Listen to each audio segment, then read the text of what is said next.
This FedGov Today program is sponsored by Okta and Carasoft.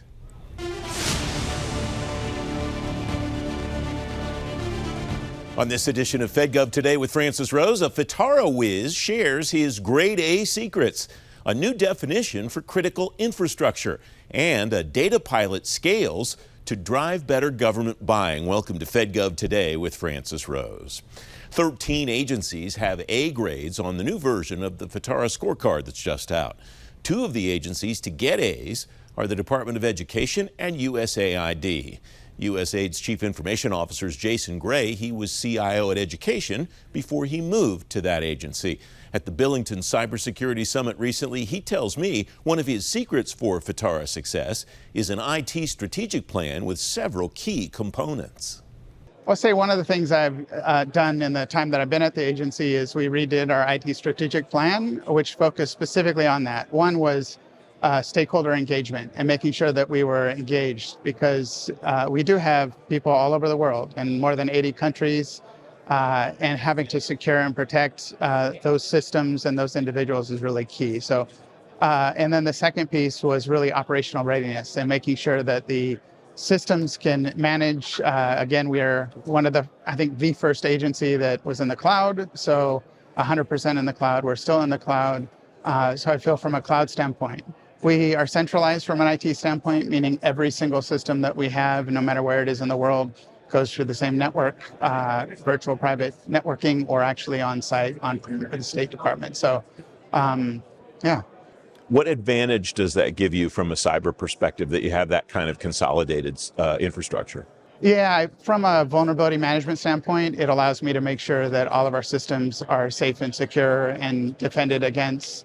From an exfiltration standpoint or even data loss prevention, it allows through centralized policy to make sure that we're managing all of our endpoints in a safe and secure manner.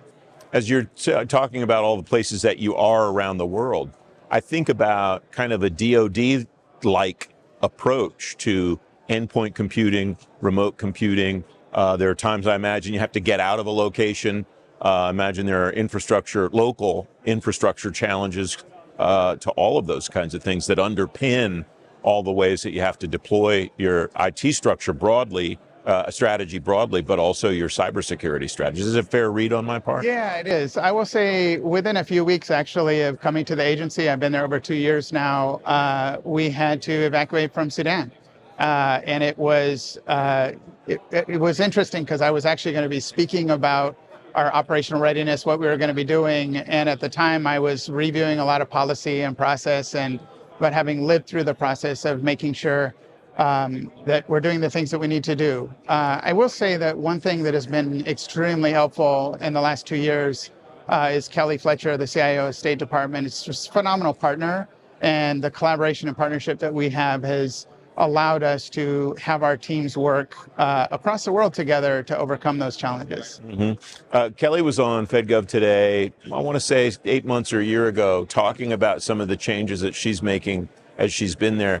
How has that impacted the way that you've gone about the things that you've just described, and how has that partnership kind of solidified, codified over that time? Yeah, so a couple things. I know as an example, like Wi-Fi, if we are co-located with the State Department and they provide Wi-Fi services, historically speaking, there was a lot of contention between the agencies.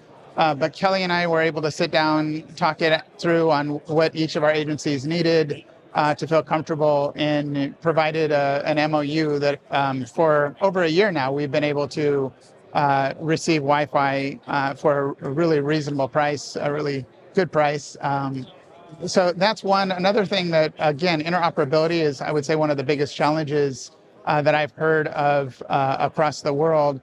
And one thing we did earlier this year is we signed an MOU that allows our agencies to use our cybersecurity awareness training, so that instead of it being that if you're a USAID employee and you need to access the State Department's network, instead of having to do yet another training, that reciprocity that I know the world or the government tried to work with from a security clearance standpoint, we're doing that for cybersecurity training. We're looking at additional trainings, but that collaboration and partnership has been great.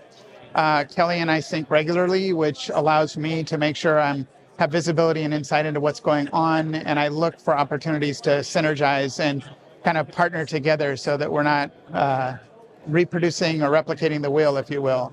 She's been a great partner. Her whole team, it's been really phenomenal. You were at education for a number of years as the CIO there before you went to USAID 2 years ago.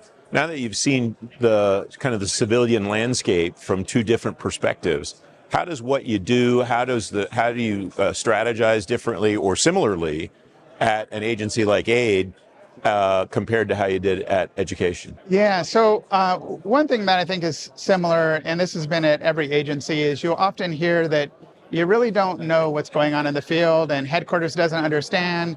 And for the most part, I would say there's a lot of truth to that. So one of the things that I brought with me was I need to be engaged. I need to learn and make sure that I'm understanding what's really going on in the field, because they're who I serve most, right? That's why we're here, to enable and empower the mission of the agency. So that's one. I will say also something that was a big change was primarily when you're looking at a CIO at an agency, they're focused on really the operational IT. You know, is it my infrastructure? Is it my data? Is it our systems? Is it our people? And if it is, you have a whole slew of laws and rules that you have to comply with and follow. And those are really standard. I mean, everywhere across the federal space, people know it's the same. What's unique for me being at USAID is really the focus on the programmatic side and making sure that I am building strong partnerships across the agency, because oftentimes there will be IT work that is being done, but it's not our data, it's not our systems, it's not our people, it's partners that we have and countries that we're operating in, and that collaboration and partnership is essential, because while the rules are different, a lot of best practices can be shared, and we can make sure that we're preparing for the future, where sometimes there are programmatic programs and activities that are going on that will eventually become more on the operational side, and we don't want to have to start from scratch. All right, I can't let you go without talking about FITARA, and I'm operating from memory, not from notes. If I recall correctly, when you left education, you had an A on the FITARA scorecard, and you were either the only agency with an A or there was only one other one with an A. I can't remember which. Please correct me. And you have an A now, last I saw. What's the key, and what is the key to making sure that you don't just have an A, but that you actually have achieved the spirit of what each of those things on the FITARA scorecard intends you to achieve? Yeah, I get that question a lot. I will say that the embrace of the agency holistically has been absolutely essential. I know that happened at education, but as well as USAID, the way that it is become a part of the culture, in briefings, in trainings, in conversations, everyone knows what FITARA is, why it's important, and it's not a compliance activity. It's really about being good government and making sure we're efficient and effective in how we're spending and securing and protecting taxpaying dollar assets that we get from Congress. Yeah, you told me at education that the idea was to achieve success, and the grade will come as a residual of that success. Do I recall that Absolutely. Conversation correctly? Yeah. And a team. I mean, I have an amazing team that works really hard. They track everything. There's a lot of engagement across the agency to make sure that we're not missing anything. And we're evolving and growing. I know even during our last roundtable, there were some areas that we need to improve on, and we're taking that seriously and learning and continuing to improve. How do you drive that engagement among non-IT people who might go, well, this isn't really my thing, this isn't something that I need to care about, although they do need to care about it? Yeah, I feel like the key is being able to take and drive the value that it's giving to them, the why, the so what. I will often ask that question when the teams are briefing me, and I'm like, yeah, but where's the so what? Why is this important to them? And you have to meet your stakeholder where they're at. And oftentimes it's not about some technical term or some technical law or mandate or requirement. It's really on how is this helping them? How is this enabling them? How is this empowering them? How is this reducing or easing the burden on them? Because in some cases, it creates burden, and it's looking for and communicating and conveying the value and impact that it's going to have on them, or the kind of the why. Why are they doing that? Not just to comply with something. So it's really about delivering optimal IT beyond compliance. You can read more about the new FITARA grades on today's show page at fedgovtoday.com. Up next, a new definition for critical infrastructure. FedGov Today with Francis Rose continues in a moment. Civilian federal service follows countless paths, each road unique, each journey distinct. WAEPA has covered them all since 1943, from the demands of the job and accomplishments at work, to the joys of the family and milestones at home, from inside the office to beyond the Beltway. Group Term Life Insurance from WAEPA has the coverage and benefits to protect you and your loved ones, wherever Fed life leads. WAEPA, for Feds, by Feds. Welcome back. Cyber protection for critical infrastructure is one of the leading topics right now in cybersecurity circles in the federal government. Christine Halvorsen is Public Sector Chief Technology Officer at Okta. At the Billington Cybersecurity Summit recently, she says critical infrastructure can mean different things to different people. We look at critical infrastructure as identity, right? Identity is a mission critical infrastructure because that is the front door in. And if you can't protect that identity, right, the person's going to get through and to get into your entire infrastructure. And so for us, identity is critical infrastructure, and there's so many ways to go about protecting that you need to do, right? And having the ability and the tools to be able to do that. What I think is interesting about that term is 5-10 years ago, if you said critical infrastructure, people would think about electric companies and that kind of thing. And it's taken on a completely new meaning, that term, in today's cyber environment, hasn't it? Yeah, it absolutely has. So when I was with the FBI and I was in the New York field office, and we're talking, right, 97, I was there during, 9/11 and all that, but I was the InfraGard coordinator. And at that time, InfraGard was really just about those critical infrastructures. And in time, we've even seen the InfraGard programs grow to include more types of critical infrastructures. And we're seeing identity and even data now with AI coming into play as being a critical infrastructure, that we need to protect. And with identity being that, right, you have to stay ahead of the threat, and you really have to be proactive. And Okta's taken with our secure identity commitment, not only securing ourselves as a company even stronger, but making sure that we're passing that on to our customers and making sure we're staying ahead of the threat is the commitment that we're continuing to make every day on the work we do here at Okta. There seem to be two schools of thought about identity and identity management, especially as it relates to zero trust. One is that it's really elevated the idea of identity management because it's such a critical component of zero trust. The other is that it's kind of de-emphasized the importance of identity management because of all the other elements of zero trust that agencies also have to pay attention to. Yes. Do you have a thought about which direction you see agencies leaning or trending or anything like that? Yeah, I absolutely have a thought. So when you look at the 5 zero trust pillars, right, and identity being the first one, unfortunately, when you look at those pillars, and you have the underlying pieces too, right, the analytics and everything underlying, but when you look at the pillars, there's space between them. Yeah. And that space between them is where the cyber actors are, right? That is where your foreign adversaries are. That's where your cyber actors are acting. And so really to cut through those pillars and make identity kind of, again, that mission critical infrastructure, you have to be able to cut through those pillars and have integrations with all the other applications that are sitting in the other pillars. And that's what Okta does. We sit across those 5 pillars. We share threat signals with the other SaaS providers through our 7,800 integrations with our partners.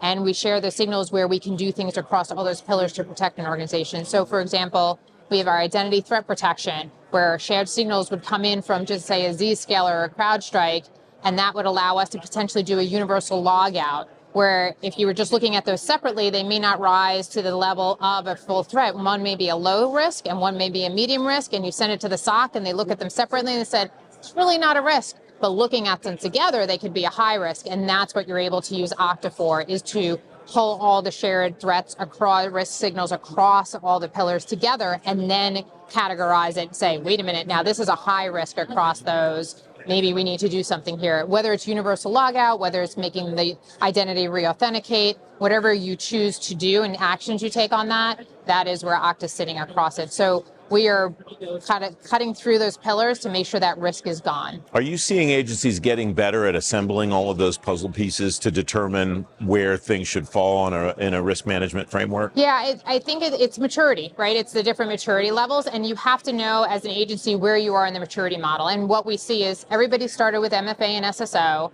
and now they have to go beyond that, right? They have to go beyond that for an Okta Universal Directory, right? The ITP I spoke about, fine-grained authorization, privileged access management. So as you mature your program, you need to start putting these things in place. And that's what we're starting to see, where these programs, where before identity, as you mentioned earlier, was just part of a cybersecurity program, is now becoming its own specialization, where people can actually specialize and start maturing the programs to the levels to give that complete lifecycle management and continuous monitoring that's needed around those identities. We have about 30 seconds left. What do you see as a way to measure success for an agency to know we're on the right track, or we maybe need to rethink, go in a different direction? Yeah, I think it's understanding the risks that your agency is facing and the applications that are the most important that you need to secure, and making sure you're looking at identities in a hub and spoke model, right, in an agency. So being in the FBI where I was, the hub and spoke model is perfect, which is what Okta's core architecture is built on out of the box, where you have a hub where the identities are managed, but then I can get my spoke if I need to do something operationally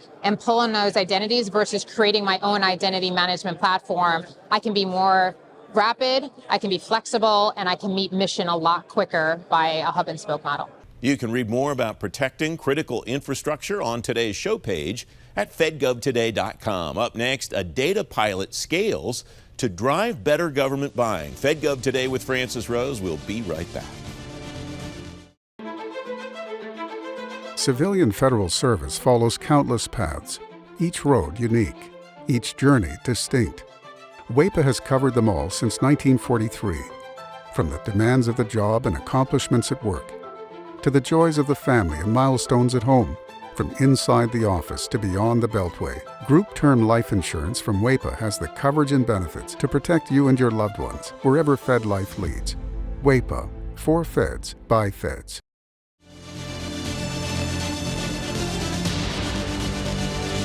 Welcome back. The General Services Administration is inviting agencies and industry to join its Transactional Data Reporting pilot program. GSA says TDR helps them, quote, better understand what the government purchases. Greg Rollins is TDR Program Manager and Deputy Assistant Commissioner in the Office of Policy and Compliance at the Federal Acquisition Service at GSA. Greg, welcome. It's great to have you on the program. All right, the challenge is 15 seconds to define TDR. Go. So transactional data reporting at its simplest is understanding what's bought and sold at the line item level on some of the government's largest procurement vehicles.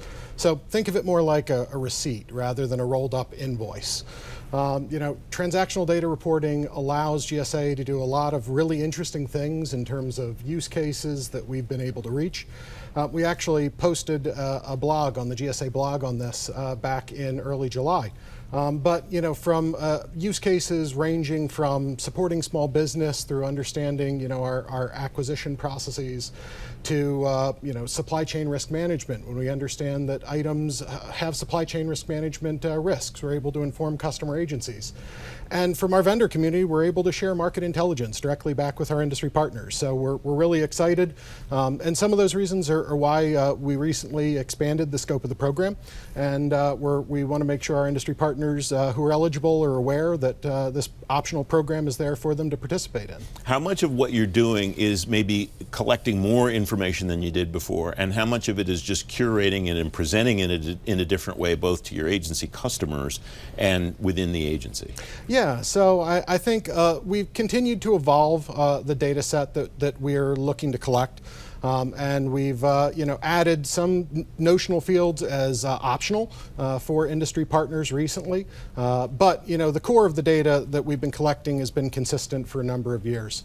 And we've been focused very much so on maturation of that data set over the last couple of years, and making sure that we're getting really good quality data in up front that we can leverage and we can share out via these various use cases. When industry says to you, this is going to make my job harder, more tedious, more difficult, more work, all that kind of thing, what's in it for them that provides a benefit to incent them to participate? Yeah, I mean, from an industry perspective, I think the clearest answer is that hopefully it makes life easier for them.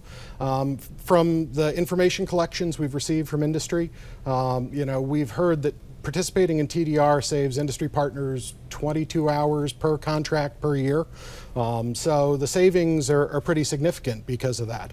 More so, as I touched on a minute ago, due to that transparency, we're able to take that data and share it back with our industry partners as market intelligence, and that really allows industry to understand what's being bought and sold on those vehicles and focus their attention and efforts in area where the government's buying, so we can better support our customers. So it's win-win. What kind of feedback are you getting from the contracting officers that are involved with this? Are they seeing this as a net positive? I can't imagine you'd come on to talk about it if they thought it was a net negative, but just in case, or maybe just kind of neutral. Yeah, no, I think our contracting officer community who's working with TDR has been very pleased. We've heard largely positive feedback from our acquisition community, and especially in the area of when we talk about in our terminology, non-configurable products is where our data is the most mature. So think of those like simple commodities. Our contracting officers love it. It brings a ton of transparency and information to the acquisition process that allows them to better reach fair and reasonable pricing. We've worked to integrate transactional data into a number of the e-tools that our contracting officers use on a day-to-day basis. And that way it's integrated and seamless into the process for them. You said you've been collecting this data for a long time and organizing it for a long time, and you're now scaling this. What did you see in the work that you were doing before that led you to say, okay, now's the time that we want to expand this, that we want to open this up more? Yeah, so I think from our perspective, it really is that focus on data quality and maturation that's allowed us to get to where we are. We wanted to make sure that we had our hands around the data set, that we understood it, and the data was consistent in quality for us to be able to leverage it, and we felt that we've reached that threshold in terms of the data that's reported. So certainly excited there and excited for the opportunity to scale this to additional vendors and make this an opportunity. Are there places where TDR either isn't as effective as the areas in which you've described it so far, or isn't really pertinent or relevant, or is this something that eventually you see pretty comprehensive across the contracting that GSA does? So we are continuing to look at the different pockets of the acquisition process and make sure that transactional data makes the most sense. While we collect the data across the program, there's, as I said, different levels of maturity. So our simple commodities are probably our most mature area. And then we've looked at other configurable commodities as well as Service Contract Act services and professional services where we have more to learn. And we're actively engaging with our vendor community to ask questions about that data set and learn from them. Mm-hmm. You mentioned commodities are maybe the most mature. Is that just because a widget in most cases is a widget and this widget costs this much and this widget costs this much and they're easily comparable, or is there more to it than that? Yeah, no, I think you cut right to the heart of it, and that is certainly some of the area that leads to the data maturity in those sections, is that we're able to compare apples to apples and make sure that we're providing that direct picture to the acquisition workforce as well as the other stakeholders that are leveraging this program. Does that mean that there are some areas, especially maybe really complex services or something like that, where maybe it won't be possible to compare apples to apples, where that's just something that may be beyond the scope of what you want to accomplish with TDR? We're continuing to explore and learn, and that's part of the maturation process that we've been on. So I never want to say never, and we are collecting data in that space currently, and we're constantly learning from it and improving and looking to mature the program further. Why is this so important important that you, GSA's been in front of this for a long time.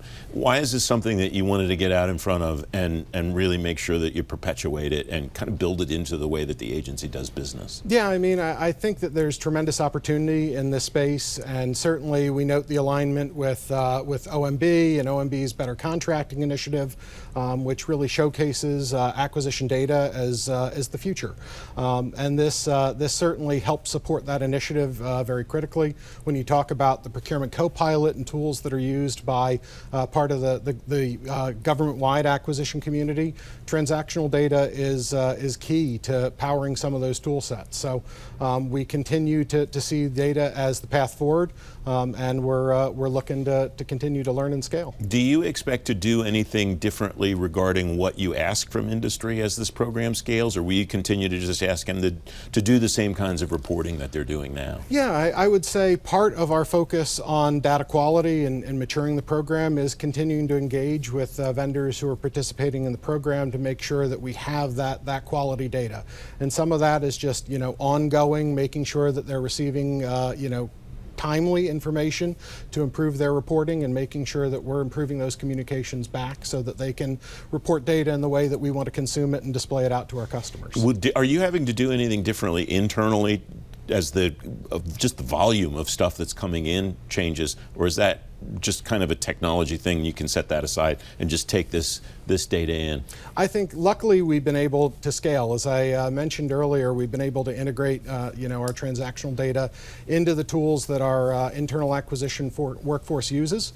And we're certainly excited to continue to look at use cases where we can look to leverage this data in the ways that we have. I'm a big fan of being able to take this data and put it in front of the members of the acquisition workforce who can ask really good questions and look to increase our understanding of the way the government buys. Greg, it's great to have you on the program. Thanks for joining me today. Thank you for having me. It's been great. You can read more about GSA's TDR program on today's show page at fedgovtoday.com. If you missed the FedGov Today podcast this week, you can listen on demand anytime. The archive is loaded, including my conversations with AI leaders at NGA, an exclusive conversation with Mickey Tripathy of HHS on the IT reorg there, and a lot more. You can find the FedGov Today podcast on Apple Podcasts, Spotify, Google Podcasts, and anywhere else you listen to shows, and always on demand at fedgovtoday.com. FedGov Today TV is back in a moment. The new TV show, Better Contracting, Better Outcomes, is available on demand now at fedgovtoday.com. You'll learn from top executives at NASA, DoD, Social Security, and more, plus industry experts that are leading government-industry partnerships. Discover their strategies for improving acquisition efficiency, achieving mission success, and driving innovation through federal contracting. Better Contracting, Better Outcomes, presented by the National Contract Management Association. Watch anytime at fedgovtoday.com. Welcome back. In today's event spotlight, FedGov Today is headed to the Association of the U.S. Army's annual meeting, October 14th through 16th at the Washington Convention Center. The theme is Transforming for a Complex World. Top leaders from the Army and DoD will be there, along with more than 700 exhibits and representatives of armies from around the world. You can read more about it and register at fedgovtoday.com/events. FedGov Today TV returns next Sunday morning at 10:30. I'm Francis Rose. I'll see you then. Thanks for watching and have a great week.